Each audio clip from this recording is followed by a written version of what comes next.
Hey everyone, Mr. Sujano here, your source for gaming, tech, news, and reviews. In today's video, we're taking a look at the announcement from Sega about the Game Gear Micro. Let's get started.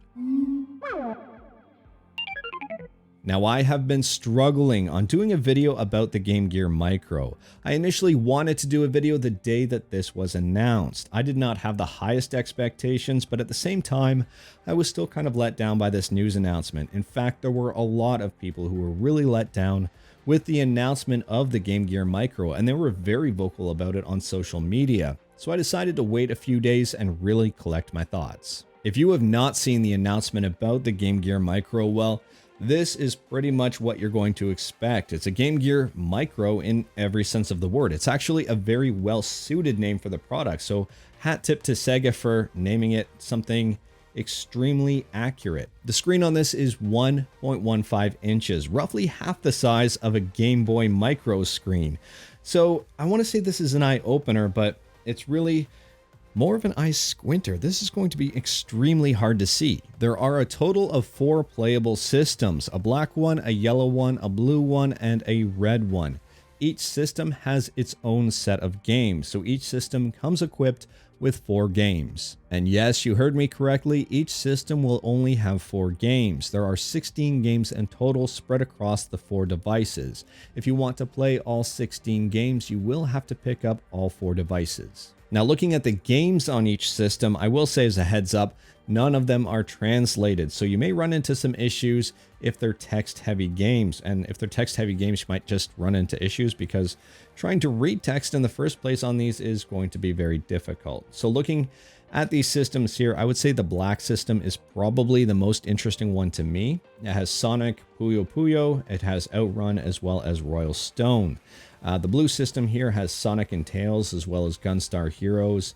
The yellow system has 3 versions of Shining Force, and the red system has 2 versions of The Last Bible, Shinobi, as well as Columns. Now, if you do pick one up and you don't need anything translated and you're struggling to read, Sega has you covered. So we can take a look here. They have this big window, the Big Window Micro. You get this if you purchase all 4 of them as a set. This is included. This is not an attachment that is sold separately. It is only included if you pick up all 4 at once as a package. Whether or not this will even be useful is entirely up to you. The Game Gear Micro is powered by 2 AAA batteries, but you can power it with a micro USB cable, and it does have a headphone jack. The Game Gear Micro is going on sale in Japan only for about $50. To my understanding, they aren't going to be offering this outside of Japan, so if you live in North America and do want to pick one of these up, you will have to pay to ship it, which could push the price close to about $70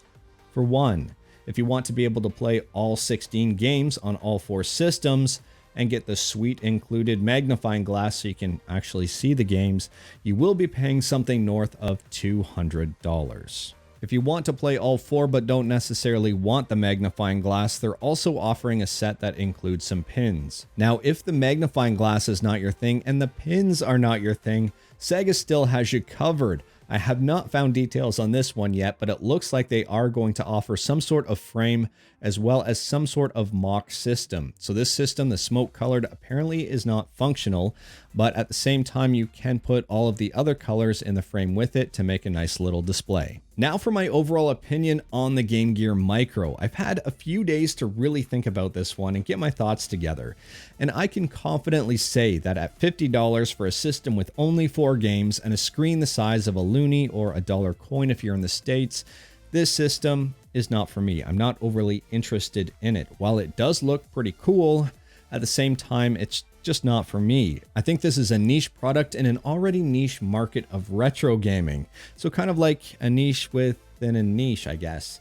I think the overall appeal of this is fairly limited, but at the same time, if you are interested in it, there's nothing wrong with that at all. Anyways, that is all I have for this video. Let me know in the comments below what your thoughts are about the Game Gear Micro. Are you going to pick one up? Do you absolutely hate it? Let me know. I'm really curious to see what everyone has to say. If you like this video, leave a like. If you didn't like this video, leave a like. Hit that subscribe button. Check out my other videos. Thank you, everyone. Take care.